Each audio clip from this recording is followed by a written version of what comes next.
Salut, on est le 25 décembre, ce sera le dernier Vlogmas. Ça va me faire très bizarre quand je devrais plus filmer. En plus là pour le nouvel an, enfin, du 27 au 2, on va à Amsterdam, donc il y aura plein de choses à voir. Ce qui est sûr c'est que j'aurai pas le temps de vlogger tous les jours là-bas je pense, parce qu'on y va avec de la famille. Mais peut-être que je vais essayer de vous faire un petit vlog sur une semaine. Ça pourrait être cool pour commencer l'année. En plus ce sera ma dernière semaine avant de reprendre le travail. Donc voilà. Seb m'a rappelé ce matin au téléphone que je vous avais dit hier que je vous montrerai les cadeaux de Noël que j'ai eus. Donc on va faire ça. Je vais vous montrer mes cadeaux de Noël. J'ai eu du miel de fleurs. Mes frères avec la couleur ils savent si c'est été, hiver, je sais pas quoi, moi je sais pas du tout. Mais voilà, j'ai eu du miel, je suis contente. J'ai eu une bande dessinée 3 heures de Mana Neyestani. C'est un auteur iranien. Et là, il raconte un événement où, je sais pas si c'est lui, je sais pas si c'est autobiographique ou... En tout cas, il raconte l'histoire d'un Iranien qui essaie d'aller au Canada. Et à la douane, il va avoir un problème avec son passeport. Et apparemment, il va passer 3 heures à la frontière à essayer de régler le problème. J'aime bien la thématique. Voilà, j'ai énormément voyagé cette année. Et, euh, et ça m'intéresse énormément. Donc je suis très contente. Je connais pas du tout. Est-ce que vous connaissez? J'ai eu un petit robot comme ça. En fait, c'est un astronaute plutôt. Et en fait, c'est un projecteur. Je vous montre derrière.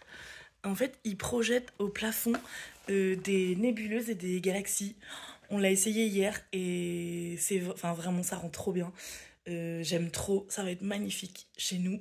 Et non, vraiment, trop contente de ce cadeau. De toute façon, je suis contente de tous les cadeaux. J'ai eu une cocotte minute. Elle est lourde, mais je vous la montre quand même. Et c'est trop cool pour pouvoir faire plein de petits plats. J'en avais toujours pas et je pense que ça va me changer la vie. J'ai eu une montre. J'aime beaucoup la couleur du bracelet.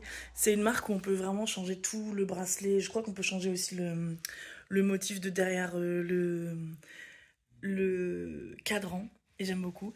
Et j'ai eu une broche que j'adore aussi. Et j'aime beaucoup l'arc-en-ciel, j'aime beaucoup le motif. Et ça me fait penser un peu à une cabane, une librairie, une maison. Et comme mon projet pour l'année prochaine, c'est d'ouvrir une librairie, j'aime beaucoup, beaucoup. Ça m'a vraiment, vraiment plu. Voilà, je crois que j'ai rien oublié. Et je suis super contente de ça. Je reviendrai vous parler tout à l'heure. Bon, je viens clôturer ces vlogmas.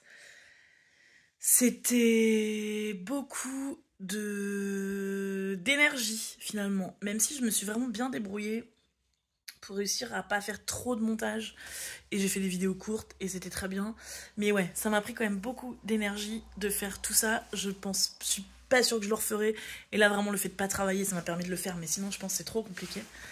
Je voulais vous remercier vraiment pour ce que vous m'avez renvoyé.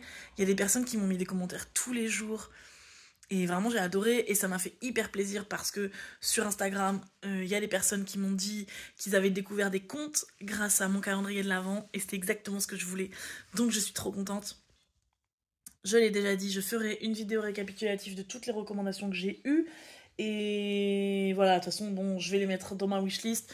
J'ai pas prévu de les lire encore tout de suite parce que je suis focalisée sur ma pile à lire. Mais voilà. Et ben, surtout, je voulais remercier Seb aussi d'avoir fait les recommandations tout ce mois. D'avoir subi, moi qui filme notre vie et qui raconte notre vie tout le temps. Parce que voilà, il a rien demandé quoi. Et maintenant, je vais lire la dernière recommandation du calendrier de l'Avent.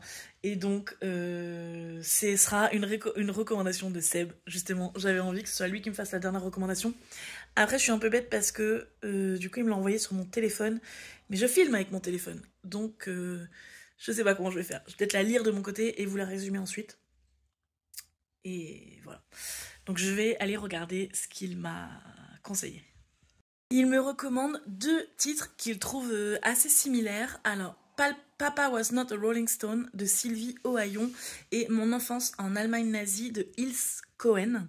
Il dit que ce sont des romans autobiographiques faciles à lire. C'est pas des romans très originaux, c'est pas des romans révolutionnaires. Mais voilà, facile à lire. Je crois que c'est ça qu'il m'a dit. Du coup, je vous dis de mémoire parce que je suis obligée d'aller voir, de lire et de vous redire. Donc oui, l'intro c'est ça. Et après, il me parle plus en détail des 2 romans. Je retourne regarder. Mon enfance en Allemagne nazie, c'est Ilse, quand elle est enfant, qui raconte sa vie en Allemagne pendant la guerre. Elle est issue d'une union illégale entre une famille juive et une famille allemande. C'est raconté comme un journal intime un peu brouillon. On va découvrir la guerre, les camps, toutes les horreurs de ce moment. La temporalité est un peu dure à suivre dans le récit, mais du coup, comme il a dit que c'était un journal intime d'un enfant, je pense que c'est à cause de ça.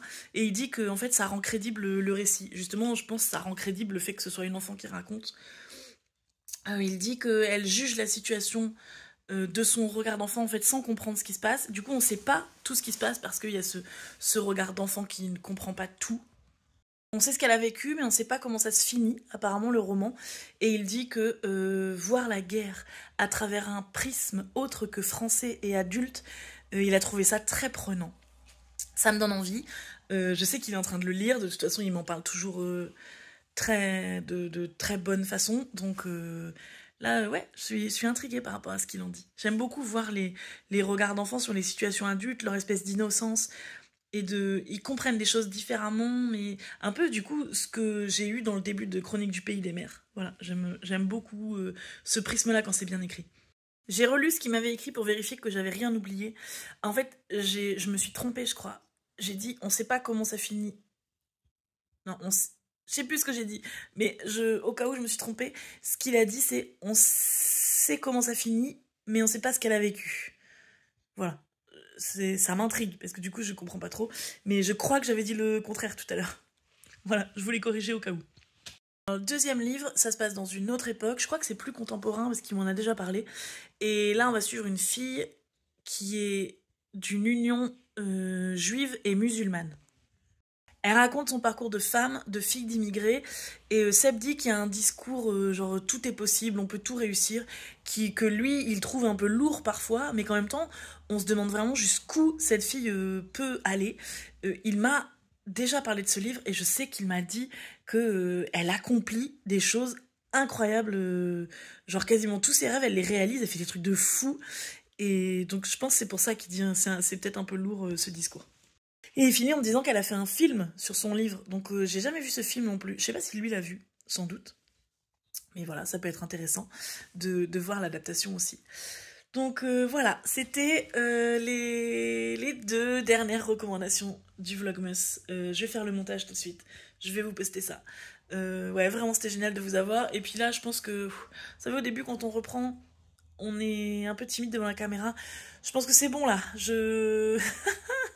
Je suis, comment dire, décomplexée pour vous parler maintenant. Donc c'est plutôt cool. Il y aura... Non, bah rien. Si, mais si, il y a vraiment des vidéos. Faut que je fasse la vidéo sur l'Assassin Royal et les Aventuriers de la Mer. Je voudrais vous faire des vidéos des livres que j'ai abandonnés cette année. Évidemment, il y aura un bilan lecture de l'année. Je vous ai toujours pas fait mon bilan lecture de ce que j'ai lu en Amérique centrale et en Amérique du Nord. Enfin voilà, il y a encore des petites choses à venir, mais en réalité, je sais pas si j'aurai le temps avant la fin de l'année. Donc ce sera peut-être seulement janvier, mais vous avez déjà eu beaucoup de choses ce mois-ci, donc je pense que vous êtes contents. Puis de toute façon, au pire, je l'ai déjà dit, je sais plus quand, c'est ma dictature ici. Voilà, bref, je sais plus ce que je dis, donc je vais arrêter là. Je vous souhaite une bonne soirée et je vous dis à très bientôt.